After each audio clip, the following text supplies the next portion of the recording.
Hello दोस्तों, कैसे हो आप। आशा रखती हूँ सभी अच्छे ही होंगे। दोस्तों, ये 30 क्वेश्चन हिंदी वर्णमाला के लेकर आपके समक्ष आई हूँ। ये ऑफलाइन में आज टेस्ट हुआ था और उस टेस्ट के आंसर लेकर मैं आपके समक्ष उपस्थित हुई हूँ। देखिए, ये 30 क्वेश्चन हिंदी वर्णमाला के हैं। इस वीडियो में ऐसा नहीं कि ये किसी भी एक एग्जाम से संबंधित हैं, किसी एक पेपर की तैयारी करने वालों के लिए ही है। ये हिंदी वर्णमाला के 30 क्वेश्चन हर हिंदी की तैयारी करने वाले स्टूडेंट के लिए महत्वपूर्ण क्वेश्चन हैं। हम सभी को लगाकर देखने चाहिए कितने क्वेश्चन हम सही कर पाते हैं और कितने सही नहीं कर पाते हैं। क्वेश्चन सोल्व करवाने से पहले दोस्तों बताना चाहती हूँ कि यदि आप UGC net assistant professor DSSB TGT या PGT या हरियाणा PGT की तैयारी कर रहे हो और आपका सब्जेक्ट हिंदी साहित्य है तो आप मेरे चैनल से जुड़ सकते हो। पेड क्लासेज शुरू की गई हैं जिसमें संपूर्ण हिंदी साहित्य प्लस व्याकरण की क्लासेज दी जाती हैं, करवाई जाती हैं। तो दोस्तों, ये कुछ व्याकरण के क्वेश्चन आज लेकर आई हूँ।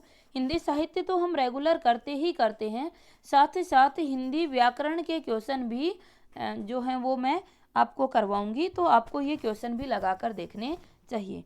आइए क्वेश्चन सोल्व करते हैं। जैसे पहला क्वेश्चन है, हिंदी वर्णमाला का 11वां व्यंजन कौन सा है। दोस्तों, आप सभी को कमेंट करके आंसर देना है। सभी अपना आंसर अवश्य दें और अगर वीडियो अच्छी लगती है तो लाइक भी कर दें।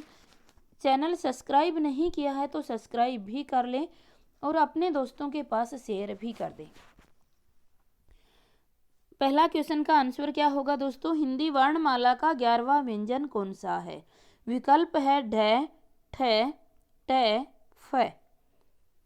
सही आंसर बताना है आपको। आंसर दीजिए।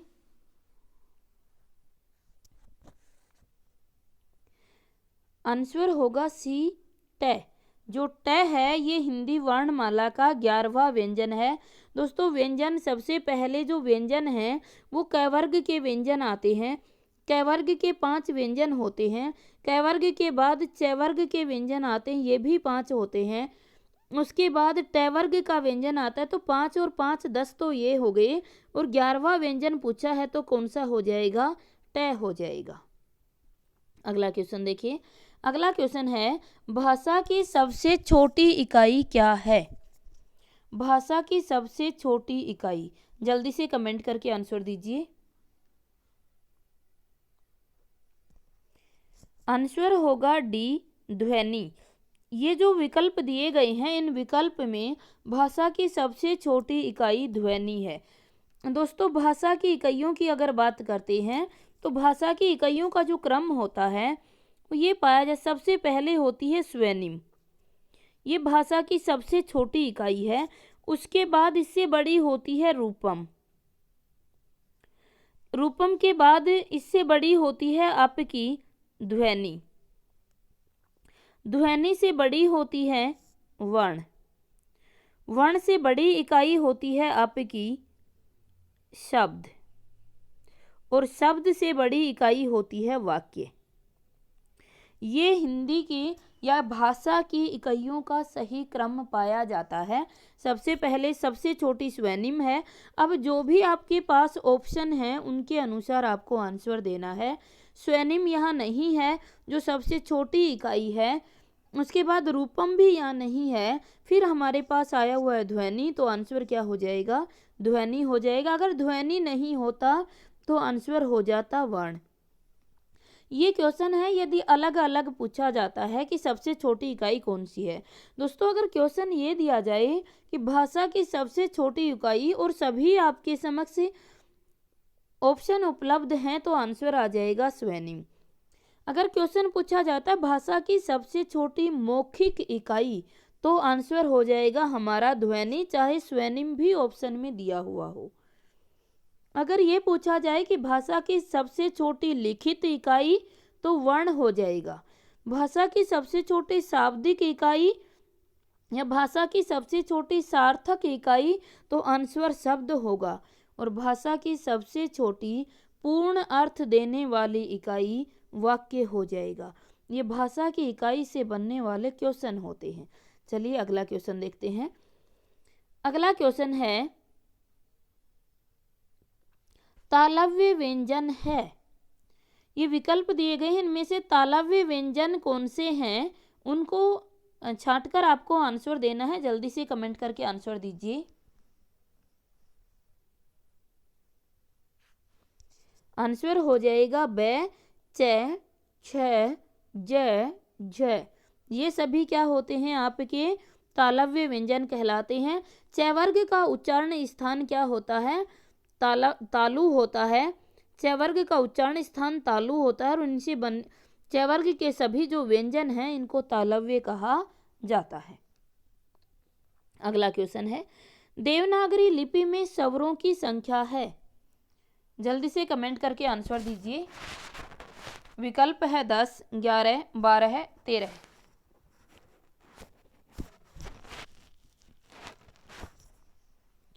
दोस्तों आंसर हो जाएगा डी।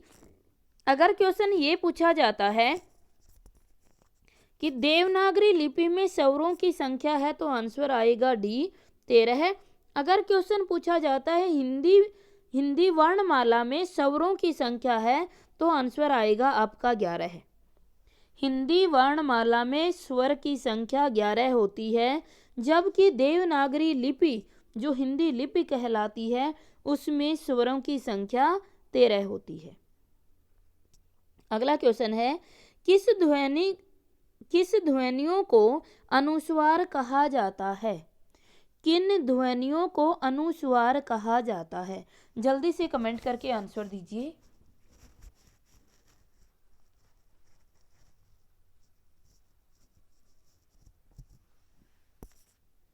विकल्प है स्वर के बाद में आने वाली नासिकीय ध्वनियां, स्वतंत्र रूप से उच्चरित ध्वनियां, स्वर के साथ आने वाली ध्वनियां, व्यंजन के बाद में आने वाली ध्वनियां। अनुस्वार किसे कहा जाता है। आंसर हो जाएगा ए, स्वर के बाद में आने वाली नासिक की जो ध्वनियाँ होती हैं उनको अनुस्वार कहा जाता है।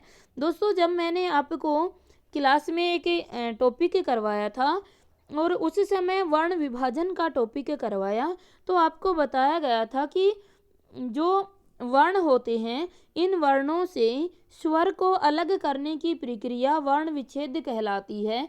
और वर्ण विच्छेद करते समय बताया गया कि यदि स के ऊपर अनुस्वार लगा है तो इसका मतलब है कि इसका हम वर्ण विच्छेद करते हैं तो स के ऊपर क्या लगाते हैं, स के साथ हलंत और ए के ऊपर अनुस्वार लगाया जाता है और इस अनुस्वार की ध्वनि इस ए स्वर के बाद में नाक के द्वारा बाहर निकलती है।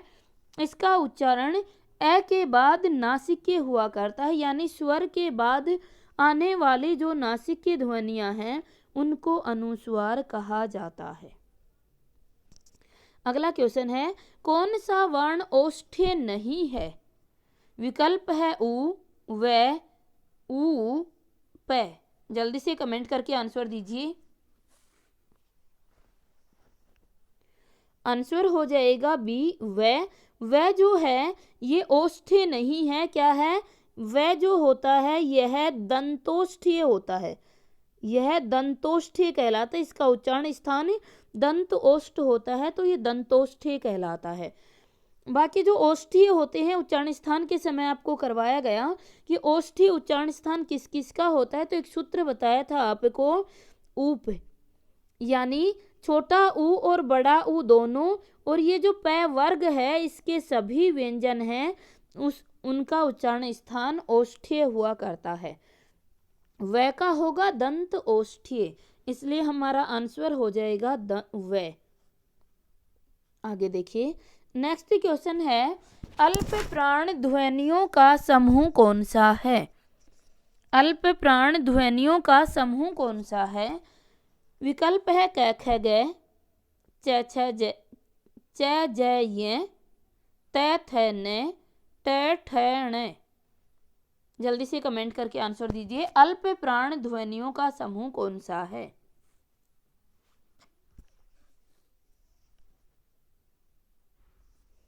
आंसर हो जाएगा बी, च, ज, य। दोस्तों देखिए, जब अल्प प्राण और महाप्राण आपको करवाए गए तो उस समय आपको करवाया गया था कि अल्प प्राण जो 25 जो वर्गीय व्यंजन हैं उनको अल्प प्राण और महाप्राण में कैसे विभाजित करते हैं। सभी ध्यान से देखें, ये जो 25 व्यंजन हैं ये वर्गीय व्यंजन हैं आपके। जैसे क वर्ग है तो इसका पहला क है, दूसरा ख है, तीसरा ग है, और जो चौथा है वो घ है, और पांचवा होता है वो अंग हुआ करता है। ये पांचवा है। अब देखो, ए हमारी वर्णमाला का पहला वर्ण है। जैसे अल्प प्राण है ना, तो इसमें ए पहला है। पहले के लिए हम क्या रख दें? पहला रख दें। यानी जहाँ पर भी ए लगा हुआ मिलेगा उसमें हर वर्ग का, पांचों वर्गों का जो पहला वर्ण है वो आ जाएगा। फिर देखो आगे 1, 2 और 3 पूरे पूरे वर्ण हैं, तो इसके लिए क्या रख दो? 3 रख दो। यानी किसी भी वर्ग का पहला और जो तीसरा है वो क्या होते हैं? अल्प प्राण होते हैं। जैसे हमने पहला तीसरा रखा तो इसके साथ 2 और आधे हैं अल्प प्राण में, इनका भी स्थान निर्धारित करते हैं और 3 में 2 जोड़कर क्या बना देते हैं? 5 बना देते हैं। यानी किसी वर्ग का पहला, तीसरा, पांचवा हमेशा क्या होता है? अल्प प्राण हुआ करता है। किसी वर्ग का पहला, तीसरा, पांचवा।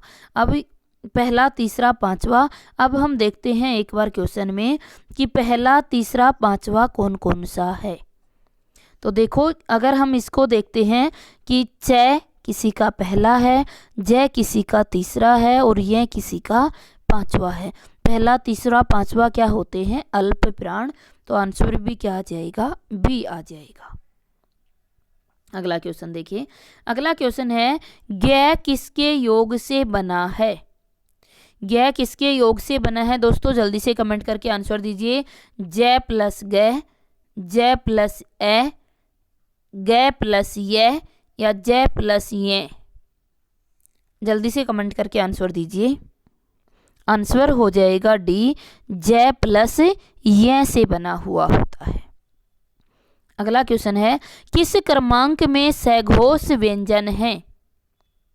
विकल्प है क ख, ये रे, त थ या प फ। जल्दी से कमेंट करके आंसर दीजिए।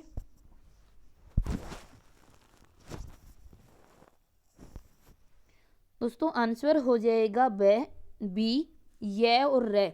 ये और रे है, ये दोनों क्या हैं? सघोष हैं। दोस्तों सघोष और अघोष के लिए एक ट्रिक बताई थी आपको, देखिएगा। एक होते हैं अघोष व्यंजन, अघोष, और दूसरे क्या होते हैं? सघोष। ऐसे वर्ण जिनका उच्चारण करते समय स्वर तंत्री में कंपन उत्पन्न नहीं होता है अघोष कहलाते हैं। कंपन उत्पन्न होता है सघोष कहलाते हैं। कौन कौन से व्यंजन होते हैं? वही है ए हमारी हिंदी वर्णमाला का पहला, तो इसके लिए किसी भी वर्ग का पहला वर्ण रख दीजिए। आगे 2 वर्ण पूरे पूरे हैं तो 2 के लिए क्या रख दो? 2 रख दो। किसी भी वर्ग का पहला और दूसरा हमेशा अघोष रहेगा, तो सघोष कौन सा रहेगा? तीसरा, चौथा या पांचवा। तीसरा, चौथा, पांचवा, इनकी संख्या ज़्यादा है, और याद रखिए ज़्यादा संख्या के साथ हमेशा क्या होते हैं? ये, रे, ले, वे। और कम के साथ श, श, से। है भी ज़्यादा के साथ ही रहता है, यानी है भी क्या रहता है? सघोष ही रहता है। अब देखिएगा विकल्प में दिया गया है कि सघोष कौन से हैं। हमने देखा तीसरा, चौथा, पांचवा, सभी जो अंतस्थ हैं यानी ये रेलवे हैं और है, ये सभी सघोष होते हैं। तो विकल्प में दिया गया ये रे, तो आंसर भी क्या हो गया? बी हो गया हमारा। क ख पहला दूसरा है, त थ पहला दूसरा है, प फ भी पहला दूसरा है, तो जो आंसर है वो क्या हो गया हमारा? बी हो गया। अगला क्वेश्चन देखिए। अगला क्वेश्चन है, किस क्रमांक में अंतस्थ व्यंजन है? किस क्रमांक में अंतस्थ व्यंजन है दोस्तों? तो अंतस्थ व्यंजन कौन से होते हैं सभी को पता ही है। जल्दी से कमेंट करके आंसर दीजिए। आंसर हो जाएगा बी, ये, रे, ले, वे, ये सभी हमारे अंतस्थ व्यंजन कहलाते हैं। आंसर हो जाएगा बी। अगला क्वेश्चन है, किस क्रमांक में स्पर्श व्यंजन नहीं है? स्पर्श व्यंजन किसमें नहीं है? विकल्प है श है, ख ग, त थ, द ध। जल्दी से कमेंट करके आंसर दीजिए। आंसर हमारा हो जाएगा ए, स है। ये जो है श, श, स है, ये चारों वर्ण आपके उसमें व्यंजन कहलाते हैं, ये स्पर्श व्यंजन नहीं होते हैं। स्पर्श व्यंजन आपके वर्गीय व्यंजन कहलाते हैं। जो 25 वर्ण हैं किसी पांचों वर्गों के, वो स्पर्श व्यंजन कहलाते हैं। श, श, स है आपके उसमें व्यंजन कहलाते हैं। तो आंसर आ जाएगा ए। अगला क्वेश्चन है, प और फ का उच्चारण स्थान क्या है? विकल्प है कंठ, तालव्य, दंत्य, ओष्ठ्य। जल्दी से कमेंट करके आंसर दीजिए।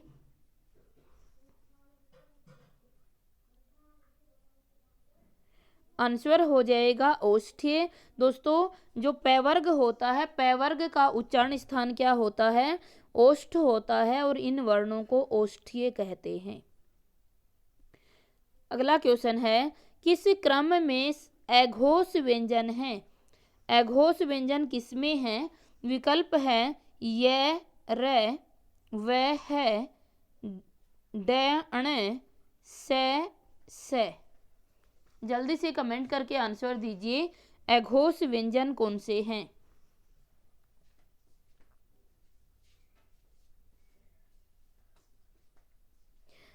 देखिए दोस्तों, अघोष कौन से होते हैं? ए के लिए एक और आगे दो वर्ण हैं तो दो, यानी पहला और दूसरा क्या होता है?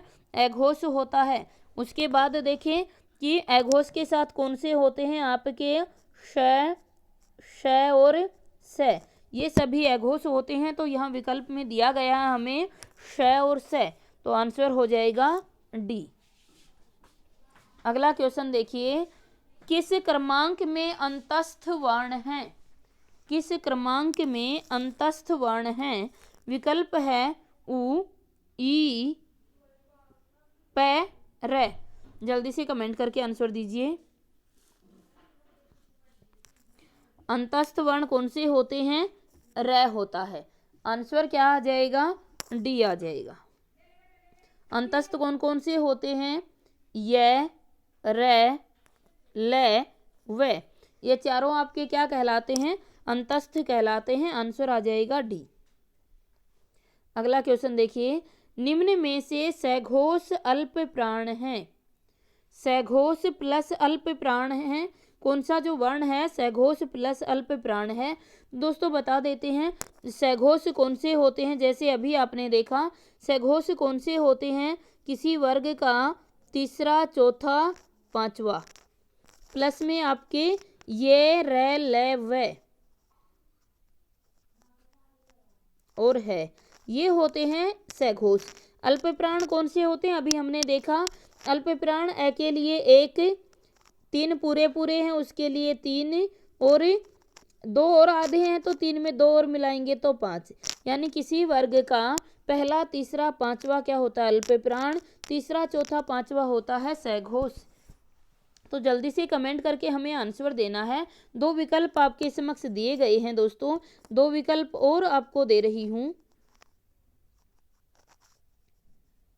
ये दो विकल्प क और द यहाँ है, और जो अगले विकल्प हैं वो आपको यहाँ दिए गए हैं। तो बताइए सही आंसर आपका कौन सा होगा? दोस्तों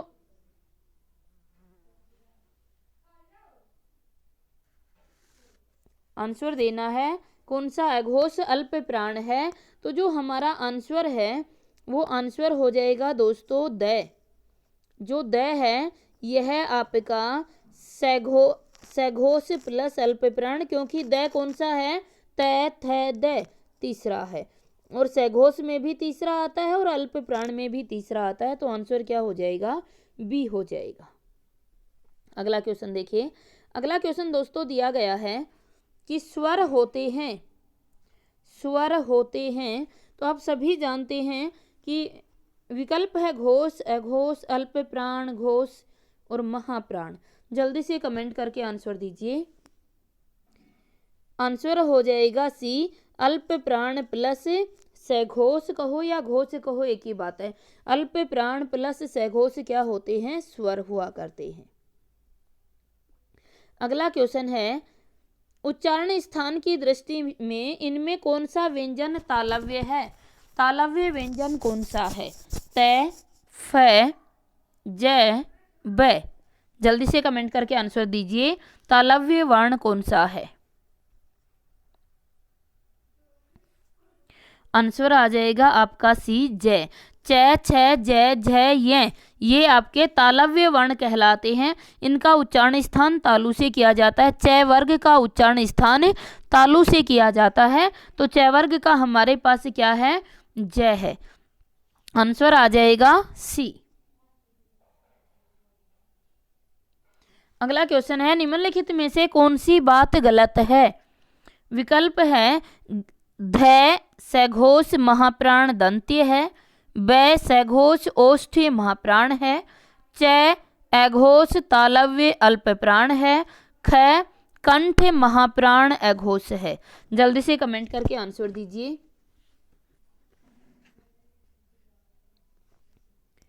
आंसर आ जाएगा बी, ब सघोष ओष्ठ्य और महाप्राण है। अगला देखो, किस क्रमांक वाली ध्वनि अक्षर ध्वनि है? अक्षर ध्वनि कौन सी है? दोस्तों, अक्षर ध्वनि वो ध्वनियाँ होती हैं जिनके को बोलते समय उनकी ध्वनि या उनकी आवाज़ को खंडित नहीं किया जा सकता है, जिसको टुकड़ों में विभाजित नहीं किया जा सकता है। तो जो विकल्प आपको दिखाई दे रहे हैं उसमें से जो ई की ध्वनि है ये क्या है? आपकी अक्षर ध्वनि है, अखंडित ध्वनि है, इनको खंडित नहीं किया जा सकता। यदि हम स की बात करते हैं तो स के खंड हो जाते हैं, स और ए की ध्वनि इसमें आती है। इसी तरह से च और ए की ध्वनि च में आती है, तय और ए की ध्वनि तय में आती है, क्योंकि ये सभी व्यंजन हैं और ये व्यंजन स्वर के योग से बने हुए हैं। ई है, जो छोटी ई है, इसमें केवल ई की ही ध्वनि आती है, ये अपने से ही बनी हुई है, इसलिए ये अक्षर ध्वनि कहलाती है। अगला क्वेश्चन है, यदि नीचे का होठ पूरी तरह काट दिया जाए तो किस ध्वनि के उच्चारण में कठिनाई होगी? विकल्प है ल, ब, ध या ख। जल्दी से कमेंट करके आंसर दीजिए।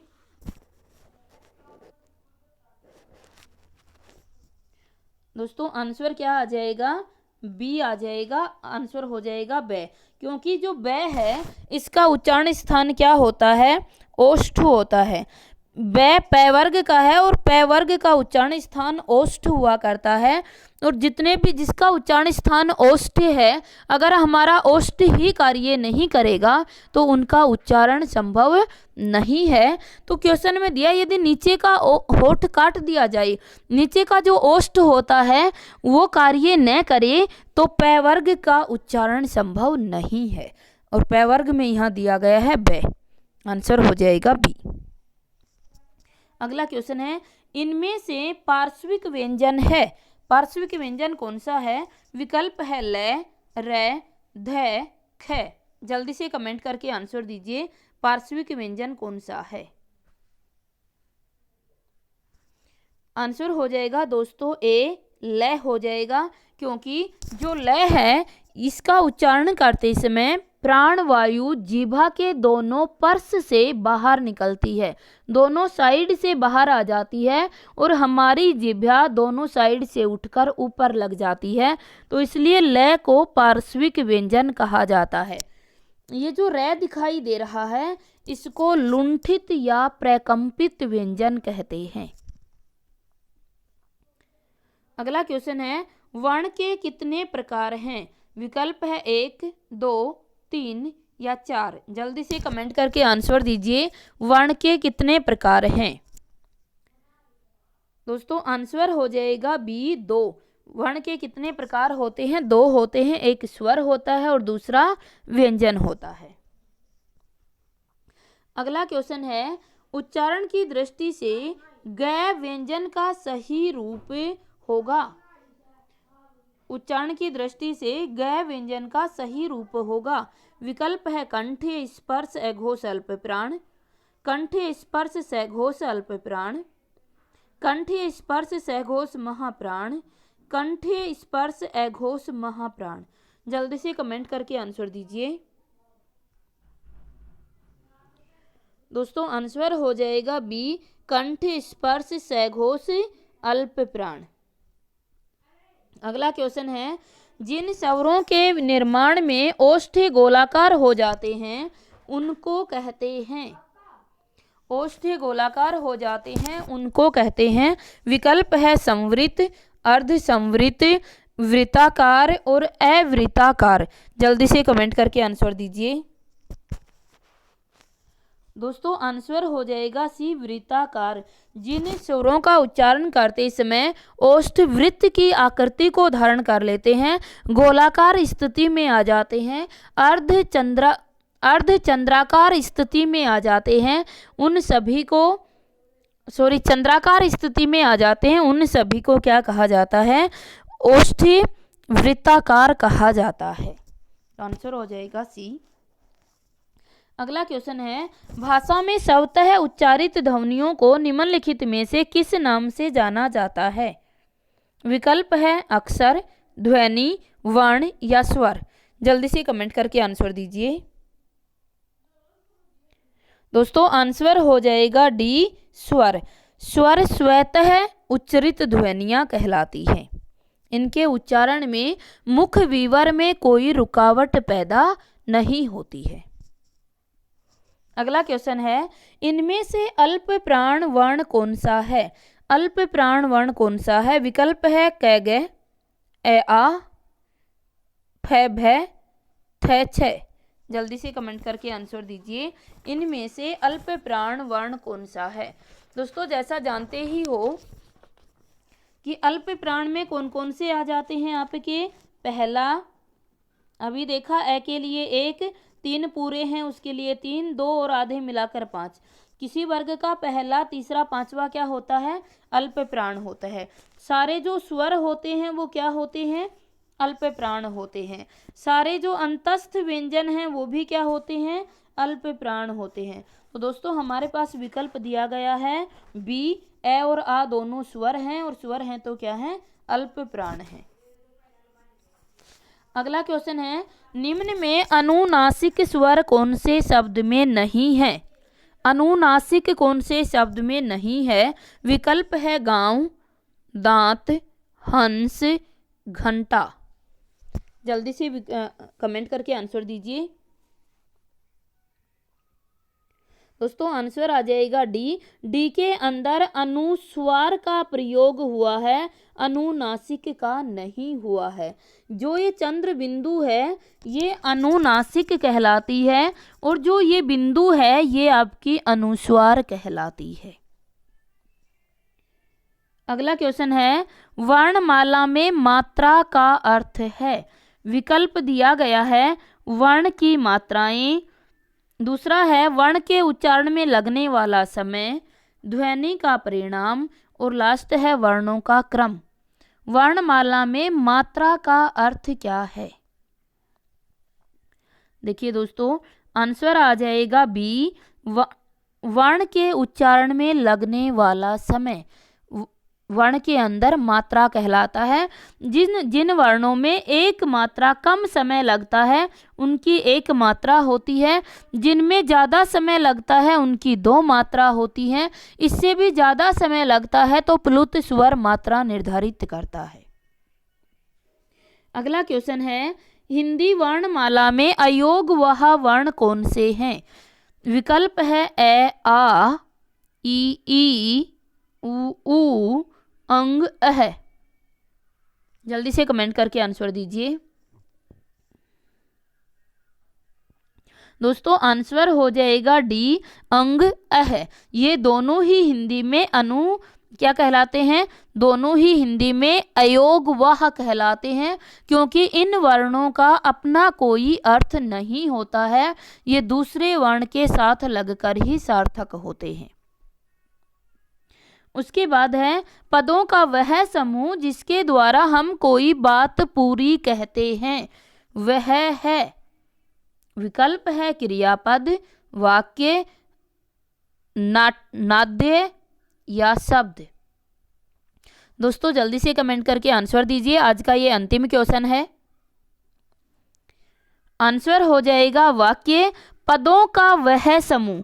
पदों का वह समूह जिसके द्वारा हम सब कोई पूरी बात करते हैं क्या कहलाता है? वाक्य। वाक्य पदों का समूह होता है। दोस्तों अगर क्वेश्चन ये होता ना वर्णों का वह समूह, तो फिर हम क्या कहते हैं? इसको शब्द कहते हैं। लेकिन पदों का समूह है तो वाक्य क्या, आंसर क्या होगा हमारा? वाक्य होगा। दोस्तों ये 30 क्वेश्चन थे आज के, और आशा रखती हूँ सभी के सभी क्वेश्चन सही भी हुए होंगे। जिसने पेड क्लासेज ली है, जिसने नहीं भी ली है, उससे भी आशा रखती हूँ कि ये हिंदी वर्णमाला का पहला ही टॉपिक है, और हर टॉपिक के क्वेश्चन आंसर मैं आपको यहाँ सोल्व करवाऊँगी। तो अगर आपने वीडियो को लाइक नहीं किया है या डिसलाइक, जैसा आपको अच्छा लगता है अपना मत अवश्य दे दीजिएगा, और कमेंट करके भी बताइए कि आपके कितने क्वेश्चन सही हुए। धन्यवाद।